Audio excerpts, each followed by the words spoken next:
Magandang araw mga kaibigan. Welcome sa ating One Verse Bible Share. Before we begin, I want to take a moment and be honest with yourself. Ilan sa inyo yung nagising isang umaga at napaisip, bakit nga ba ako nandito sa mundo? Sa pagod sa trabaho, sa stress ng pamilya, o sa ingay ng social media, minsan parang nawawala tayo. Parang robot, paulit-ulit lang. But here's the good news. May sagot ang Diyos sa tanong na yan at hindi ito complicated. Nais po bang parang hinahanap mo yung lugar mo? Parang may kulang? Naramdaman mo na ba yun? Yung feeling na gusto mong malaman kung para saan ka talaga? Ang sagot ay hindi nakasalalay sa iyong trabaho o kung sino ang kasama mo. Ang sagot ay nasa lumikha sa iyo. Open your hearts and your Bible on your phone kung meron dyan. Okay lang yan.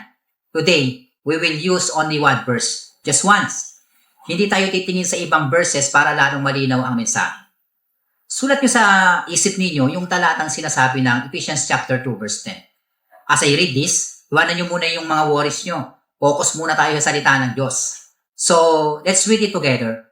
Sabi ng Bible, sapagkat tayo'y kanyang gawa, na nilalang kay Kristo Jesus para sa mabubuting gawa, na inihanda ng Diyos nung una upang ating lakaran. Try natin itong basahin sa isipan natin ng paulit-ulit. Sabi ng verse, sapagkat tayo'y kanyang gawa. Ang unang salita, tayo. Kasama ka riyan. Hindi ka aksidente. Hindi ka random na nilikha. Sinasabi ng Bible na kanyang gawa tayo. In English, we are His workmanship. Imagine mo yung isang pintor na gumawa ng isang obra maestra. Hindi niya basta-basta pininturahan lang ng pabago-bago. May disenyo yan. Ang totoo, ang ating problema kaya tayo nalilito ay dahil tinitingnan natin ang sarili natin sa maling salamin. Tinitingnan natin ang ating halaga base sa like sa Facebook, sweldo na tinatanggap natin, o kung gaano tayo kagaling. Pero sabi ng Diyos, ang halaga mo ay hindi base sa ginagawa mo, kundi base sa kung kanino ka kabilang. At ang susi, nandoon sa gitna ng verse, nilalang kay Kristo Jesus. Dahil kay Jesus, binigyan tayo ng bagong rason para mabuhay.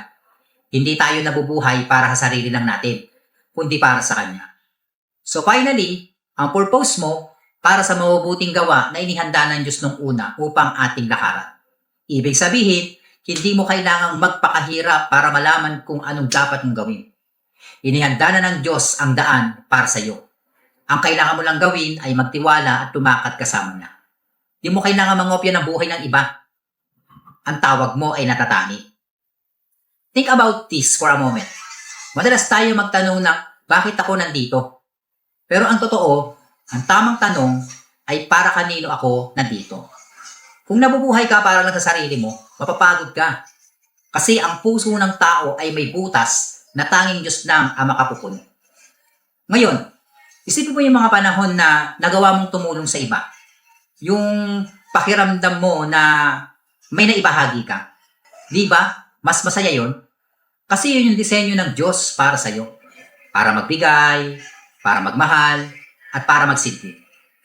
Ang buhay ay hindi tungkol sa pag-angat ng sarili. Ito ay tungkol sa pagsunod sa tawag ng lumikha. So, paano natin ito gagawin ngayong linggo? Step 1. Tanggapin mo na ikaw ay masterpiece ng Diyos. Stop comparing yourself to others. Kapag tumingin ka sa salamin, sabihin mo, ako ay gawa ng Diyos. Step 2. Alamin mo ang mga mabubuting gawa sa paligid mo. Hindi mo kailangang mag-vision trip sa ibang bansa o sa malayong lugar. Magsimula ka sa bahay. Magpasensya ka sa mga kasama mo. Maglaan ka ng oras sa pamilya mo o tulungan mo ang mga katrabaho mo. Yan ang mabubuting gawa na inihanda ng Diyos para sa iyo ngayon. Step 3. Lakaran mo ito. Ang kalaman na walang kilos ay walang halaga sa paningin ng Diyos. Hindi sapat na alam mong mahal ka ng Diyos. Kailangan mong kumilos. Mamuhay ka ng may integridad. Sumunod ka sa Diyos kahit walang nakatingin. This week, I challenge you, gawin mo yung isang bagay na mabuti para sa ibang tao na hindi nila inaasahan. At panoorin mo kung paano ka gagabayan ng Diyos. So, balikan natin ang tanong kanina. Bakit nandito ako? Ang sagot ay simple. Nandito ka para mahalin ng Diyos at mahalin ng iyong kapwa. You are here to be a blessing. Hindi mo kailangan maging perfecto muna. Hindi mo kailangan maging sikat. Kailangan mong maging tapat. sa kung sino ka kay Kristo. Remember our verse, tayo ay kanyang gawa. Hindi tayo produkto ng tadhana, kundi produkto ng kanyang pag-ibig. Before we end, I want to ask you a very personal question. Ngayong alam mo na kung bakit ka nandito. Ang tanong, nasa iyo na ba si Jesus? Nasa puso mo na ba siya? Dahil ang talatang ito ay nagsasabing, nilalang kay Kristo Jesus. Hindi mo makikita ang tunay na purpose ng buhay mo hanggat hindi mo nakikilala ang manlilikha. So, if you feel that emptiness, if you are tired of doing life in your own, I want you to pray this prayer with me. This is not a formula. This is a surrendering prayer. Panginoong Jesus, salamat sa pag-ibig mo sa akin. Naamin ko, nalilito ako minsan. Pinagsasawaan ko na ang mabuhay na walang direksyon. Ngayon, inayayahan kitang pumasok sa buhay ko. Patawarin mo ako sa aking mga kasalanan. Akayin mo ako sa mabubuting gawa na inihanda mo para sa akin. Simula ngayon, hindi na ako mabubuhay para sa sarili ko, kundi para sa iyo. Sa pangalan ni Jesus. Amen. Kung sinabi mo ang panalangin yun, isang malaking pagpati para sa iyo. Meron ka ng bagong pag-asa. Huwag ka mag-alala sa mga susunod na mga akbang.